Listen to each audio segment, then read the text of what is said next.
Yeah. It's all about the Benjamins, baby. It's all about the Benjamins, baby. Salut à tous, nouvel épisode de la zone Roland-Garros. Les gars, comment vous allez? Je commence tout de suite, je rentre dans le vif du sujet. Joe, comment ça va? Impeccable. Prêt pour parler de Tu spoil déjà? Nadal. Nadal.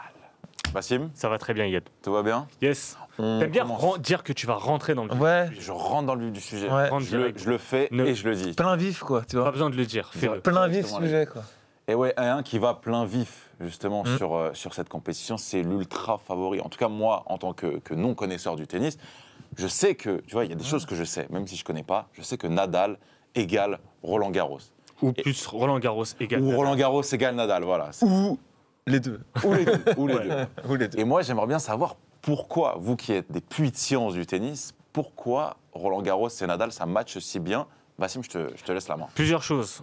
Le format Ouais. Grand Chelem, donc 3-7 gagnants. Déjà, on sait que Nadal, plus le match va durer, plus ça va l'avantager. Et dans un Grand Chelem, du coup, c'est là où il va le mieux performer. Ensuite, il y a la surface et de la terre battue. Nadal est un terrien de base, c'est un Espagnol. De manière générale, les Espagnols, ouais. les Argentins, les Sud-Américains sont naissent avec de la terre battue, et Nadal, ça lui sied parfaitement. Et après, il y a aussi des trucs genre les dimensions du court. C'est un court très grand. Le Et du coup, recul. Nadal, vu qu'il recul. défend bas, Ouais, comme, et vu qu'il met énormément, Verratti. il met énormément de lift, ce qui fait que la balle rejette le joueur en fait très loin, tu vois. en Donc fait, sa balle, il a une manière de jouer, il a un lift. Du coup, le lift, c'est la rotation qu'il implique qu'il imprime à la balle, fait que le rebond va être très haut. Et quand les mecs tombent face à lui, ils n'arrivent pas. En plus, c'est un gaucher. Les gauchers ont un avantage là-dessus parce qu'il va tomber sur le revers d'un. Et en général, la majorité sont droitiers, donc il va tomber sur leur revers. attends, Si la balle. réponds à sa question de Donc Yad. voilà. Non, mais je t'explique. Pourquoi est-ce qu'on parle de Roland Garros et de Nadal? Pourquoi Parce qu'il a Nadal gagné. Commence pas à 500 fois. m'interrompre déjà. Ça Non, mais- m'énerve. non, mais parce qu'il gagne tout le temps. Et voilà. Et Mais pourquoi il tout gagne à tout le l'heure, temps on a eu, Mani, si tu peux nous remettre ça, Mani, que je salue évidemment, qui est notre cher régisseur. Premier Roland-Garros de Nadal, c'était en quelle année ça? 2005. Alors, 2005. alors C'est un Manier, ancien, le mec. Manier, notre C'est- réalisateur. Notre réalisateur, Ouais. oui, exactement. Régisseur, c'est pas pareil. Ça va. Faire notre gourou. Oui, ça, je crois que c'est le premier titre de Nadal, ça. Ce qu'on vient de dire. Ouais, Ouais. ouais. Faut écouter. Écoute, c'était un ovni à l'époque et. Quel âge il avait? Il avait 18 ans. 19, je crois, non 18. Ah non, Pour moi, il 19 avait- pendant le tournoi. Ouais, c'est vrai que son anniversaire tombe pendant le tournoi. Et c'était un joueur en activité qui lui avait remis son premier Ouais. trophée. C'était Zinedine Zidane. Donc Zidane savait, tel Jacob dans Lost, il lui a Et Nadal est un grand supporter du Real Madrid. du Real Madrid. Donc, Là, il y a tu des vas liens. pouvoir, tu Il y a des l'aimer. liens. Ouais. Et Nadal, Il y en a, fait, à ce il y moment-là- a des liens. Exactement. Il y a des liens. C'est, en plus d'être une Non, émission mais de tennis, on est une Nadal- émission humoristique, j'ai l'impression. Nadal, il arrive à Roland-Garros, là, pour la première fois, diminué. Il a D'accord. une blessure. Il a une douleur au pied récurrente. C'est d'ailleurs le forfait de Gaël, c'est exactement la même chose. Ouais. En fait, Nadal, tu vois, tu montes la photo de 2005. Dès ce moment-là, il a une blessure au pied. Je ne saurais pas la dire, je suis pas médecin. Mais en gros, il a une- Comme l'épine, tu sais, genre sous le talon. Ouais. Il a un espèce de blessure chronique au pied, et au début, en 2004, ça lui oblige à être forfait pour Roland Garros. Et en fait, ils ont adapté ses semelles et tout. Et il y a eu un truc qui l'a beaucoup affecté, c'est le Covid et la période sans jouer. Et en fait, au repos, du coup, son pied a commencé à beaucoup plus lui faire mal. C'est un paradoxe, le mec... le fait d'être au repos, Moins il l'utilise, ça plus ça a lui fait mal. accentué sa Ok, blessure. ouais. Du coup, si on revient un petit peu sur le début de saison, il arrive en Australie, tournoi qu'il n'a gagné qu'une fois, son grand chelem où il réussit pas trop, il a perdu beaucoup de finales. Personne l'attend et le mec, il arrive à gagner, on ne sait pas comment. Il enchaîne ensuite, il gagne à Acapulco, il va jusqu'au finale à Indian Wells et il se blesse au Ouais, coude. mais il pousse. Exactement, Il pousse trop. Il et pousse il se trop blesse au coude. parce qu'il est vieux aussi, il faut le dire maintenant. Bien tu sûr, vois. maintenant, il a 36 ans. Non, mais c'est important, le couple, quand même. bien sûr. Et personne lui prédisait qu'il allait jouer jusqu'à 36 ans. Quand tu le vois jouer en Ouais, 2005, bien au contraire. le mec, tu te dis, mais c'est un malade, il frappe la balle, il court partout. En plus, il était très expressif. Il tu a un vois, jeu très en rupture, très agressif, très violent pour Ouais. son propre corps. Tu vois, on a toujours dit que ses genoux étaient refaits Bien sûr. à la centrifugeuse, tu sais, des plaquettes quand tu prends le sang. Il a beaucoup fait ça d'ailleurs. Il s'est refait le cartilage beaucoup de fois. Et t'as En l'intensité plaquette de aussi sang. qui met, tu vois, il y a une passion aussi quand il joue. C'est pour ça que il électrise beaucoup. C'est pour ça que le public l'adore aussi. Pas forcément toujours le public français, mais le public de manière générale l'adore parce que c'est un mec qui met beaucoup de passion. Et du coup, il se pète aux côtes face à Alcaraz, dont on parlera plus tard. Et nouvelle interruption. Et là, quand il est revenu sur terre battue, il arrive plus tard que prévu. D'habitude, la terre battue pour Nadal, c'est 4 tournois. Monte-Carlo, Barcelone, Madrid. Rome. En gros, il a toujours son planning. Parfois, il a gagné les 4. Et là, en fait, il est arrivé à partir de Madrid.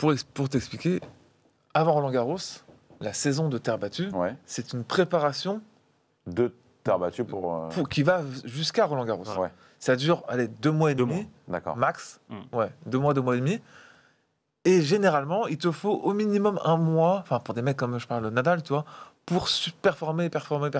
Pour vraiment atteindre son pic de forme. Donc, Là, une il arrive préparation spéciale Et il est pour, fait voilà. tout le temps. quasiment. Ouais, ouais. quasiment. Bah, en gros, il n'y a que Barcelone qui. Parce qu'après, c'est des tournois importants. C'est des tournois Ouais. qui te permettent de gagner des points. Et pour avoir un bon classement pour un tournoi, il faut, des- que tu gagnes des Ouais. points. Donc, il faut jouer ces matchs-là. Et on en parlera peut-être quand on parlera de mon fils. Ça a toujours été pour moi un problème pour lui. Mais du coup, là, il joue et je relaisse la parole à Joe vu qu'on l'a coupé. Et justement, Joe, hier, on en a discuté Ouais. et tu m'as demandé de mettre une image, c'est celle de son oncle. Oui. Tu voulais Bah oui, mais parler c'est- du bah fait qu'il était très bien entouré. Ça fait partie aussi de ses atouts. J'ai mis aussi autre chose, mais là, on a son oncle. Bah ça, je pense que c'est plus à Yad, à Baz d'en parler, parce que attends, Baz... j'ai- En fait, j'ai pas non, mais parlé je t'explique, parce que Baz est plus ou moins fan de Nadal. Oh, je suis même amoureux de Nadal. Hein, non, non, on va mais, se mentir. mais on le dit, tu vois. Moi, Ouais, je puis- suis plus Federer. On est deux écoles totalement différentes. Chloé, qu'on salue, est fan de Joko à la Bah physique. voilà. Bien sûr. Bah voilà. Nous l'a annoncé hier. Et Mani, tout à l'heure. et Mani est fan de moi, donc voilà. La boucle est bouclée, tu vois. Du coup, c'est parfait. Et moi, je suis fan de Majdi. Hein. Non, mais je pense que ce serait plus Ouais. intéressant si c'est Baz qui parle. Bah, en de- gros, le mec qu'on a vu, c'est son oncle, Tony Ouais. Nadal, qui a été pendant longtemps son coach. En fait, plus qu'un coach très bon tacticien, il n'a pas fait une grande carrière dans le tennis, si je ne me trompe pas, mais il lui a inculqué pas mal de valeurs. Et Nadal, c'est un ovni physiquement, c'est un ovni dans sa manière de jouer, c'est un ovni aussi dans ses valeurs. C'est un joueur qui peut être très expressif, mais c'est un joueur qui va pas casser de raquette, qui va être. Il a un côté très, tu vois, toi avec tes gobelets, bah, lui, il a pareil, il a ses tocs, Il a ses tocs, avec, voilà. avec les bouteilles, avant de méticuleux. servir, il se remet les cheveux, il enlève son slip de son Il y a hutte, des tu vois. rituels, quoi. Il a des rituels, mais qui lui permettent en fait lui de se focaliser. Et tout ça, ça a été mis en place et expliqué dans un très bon documentaire que vous pouvez retrouver sur YouTube par son oncle, qui disait, bah, en fait, qui Une disait routine. à son neveu, qui perdait beaucoup trop d'énergie. Entre les points, à vouloir servir vite. Et du coup, quand tu perds de l'énergie physique, tu perds également de l'énergie mentale. Et ce qui va faire que tu vas faire plus de fautes. Lui, Nadal, entre 2 points, il va prendre au moins 30-35 secondes. Et du coup, ça lui permet de se concentrer et de penser au point d'après. C'est la plus grosse force de Nadal qui fait qu'il est aussi bon avec... Il n'a pas un grand service. Tu veux il a dire pas- c'est qu'il perd pas en lucidité? Non, chaque point, une il est à énorme 200%. lucidité. C'est pour ça Il est dans le moment. tu C'est vois. pour ça que ce Nadal, contre un adversaire beaucoup plus faible que lui, il va lui mettre un score, une tôle, tu vois. Ok. Tandis que 99% des autres joueurs, ils vont relâcher leur niveau. Lui, il va tout le temps à fond, tu vois. Même à l'entraînement, il va être à fond, par exemple. tu Et vois. tous les joueurs le disent, hein, à l'entraînement, la frappe de Rafa, c'est une dinguerie. C'est limite parfois encore pire qu'en match. En fait, le mot qui correspondrait le plus à Nadal, en fait, je viens de me rendre compte, ce serait l'intensité. tu Ouais. vois. D'accord. Tout le temps, à fond. Et en parlant d'intensité, justement, dans la liste de ces atouts que vous m'avez mis, c'est son coup droit. Ouais, bah, C'est Joe qui m'a mis ça. c'est une arme de destruction massive, Ouais. son coup droit. Il a un lift, en fait. Le En lift, fait, c'est la pas ça. rotation de la. Son coup droit, l'assaut. Bah, en fait, L'assaut. Non, mais c'est important En parce fait, que même Non, sa non, mais prise, c'est ça vrai, a été ça. parlé d'OVNI. Regarde en fait cette manière de finir le geste. Mais pourquoi il finit comme ça? Parce qu'en fait, s'il finissait normalement, il se prendrait son bras Il se met- dans la gueule. Tu En vois. fait, tellement il a parce force, qu'il a une quoi. amplitude qui est très. Comme il faut qu'il lifte sa balle, c'est à la verticale, tu vois. Ouais. Donc il est obligé de. Il relève son bras très fort. Et du coup, s'il fait pas ça, eh ben, il se prend. Pire, il se prend sa raquette dans la gueule, tu vois. En fait, c'est calculé. Et pourquoi il met du lift? Parce que la balle va tourner, elle va prendre la vitesse, et après, au rebond, et surtout sur la terre battue, la balle va gicler. Et elle va aller tellement haut que, vu que lui, c'est un gaucher, encore une fois, c'est une arme d'être un gaucher pour lui, bah, elle va tomber sur le revers de l'adversaire. Et quand tu prends un revers à une certaine vitesse, avec une certaine hauteur, bah, le mec ne peut C'est pas. quasiment incontrôlable. Donc, tu fais le point. Et c'est comme ça qu'il a battu à chaque fois Federer. Federer, toute sa carrière. C'était un peu la bête noire de Federer parce que le point faible de Federer, c'était son revers haut et il n'a jamais su défendre là-dessus. Après, sur certaines surfaces, bah, ça fait moins mouche parce que la balle va rebondir, va moins Ok. rebondir, etc. Tu vois. Mais voilà, moi, ce que j'allais vous demander, c'est que vous m'avez dit, ouais, il est vieux et tout, mais Il peut gagner. pourquoi il reste à chaque fois. Enfin, est-ce qu'il est favori Là, De Même facto. encore à son âge. Mais de facto, il a gagné 13 fois. C'est c'est normal. comme si tu me dis le Brésil, est-ce qu'ils peuvent gagner la Coupe du Monde, tu vois? Le même rapport. Ouais, mais ça fait longtemps qu'ils l'ont pas gagné, mais on va Non, pas. mais, oui, mais Ah, d'accord. C'est dur de faire une analogie avec le foot, tu vois. Ouais, mais quand même. C'est comme si tu me disais le PSG peut être champion de France actuellement, tu vois. Même avec genre le mercato 2016 du PSG, bah ils font un mercato un peu pourri, mais ils sont quand même favoris pour le Mais titre. il a une force que d'autres n'ont pas, c'est que c'est le seul joueur actuel qui est capable d'arriver à 80% de ses capacités physiques Ouais. et de monter en puissance sur 15 jours. Normalement, quand tu arrives à 80%, ton stamina global ne fait que descendre, tu vois. Alors que lui, Alors que lui, il monte. Djokovic aussi Comme dans un match Ouais. en 5-7, tu vois. Ouais. Et il sait faire ça. Djokovic, oui, mais beaucoup moins. quand même. Et l'autre truc, et je terminerai par ça, il a une capacité que d'autres n'ont pas, c'est que sur une quinzaine, tu vois l'expression prendre les matchs les uns après les autres, ben Ouais. lui, il la maîtrise parfaitement. Il peut faire un mauvais match, il va accepter. Il y a des joueurs qui vont se frustrer de mal jouer.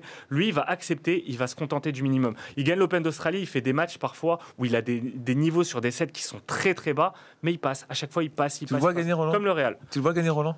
Bah non, c'est pas mon favori. Mais il y a un scénario où Nadal peut le gagner, ouais. Je suis d'accord avec toi. Il suffit que la deuxième semaine, le mec, il a un bon tirage et il performe bien, il est plus mal au pied. Il En fait, suffit, faut il qu'il suffit joue. que les autres aient des mauvais Bien tirages Bien sûr. et qu'ils se retrouvent en finale, et en finale, c'est très dur de le En battre. fait, s'il arrive à jouer, ben, il ressentira moins la douleur. En finale, dans le Player Lounge, il y a 2 joueurs et il n'y a personne d'autre. Et il est chez lui. C'est sa maison, tu vois. Donc l'avantage. Donc il a forcément l'avantage Ouais. dans le couloir avant d'aller sur le terrain, c'est chez lui. Je- Et tout le monde le sait. Il n'y a pas plus grand défi dans ce sport que de battre Nadal sur le court central de Roland-Garros. C'est le truc que certains ont réussi, mais s'il n'y a pas plus dur en fait. Exactement. Belle phrase, très très belle phrase de Fran. Merci beaucoup. Mais de rien, écoute. Merci les gars. Préface de mon futur livre. On continue Roland Garros. Salut à tous. Ciao. Les gars, je vous ai pas dit, abonnez-vous sur YouTube. On vous a préparé plusieurs vidéos, mais on est aussi en live tous les jeudis à 22h sur Twitch pour parler foot, sur TikTok la semaine et sur Twitter. Les gars, un mot à rajouter ou pas? Majdi, on t'embrasse. Salut à tous.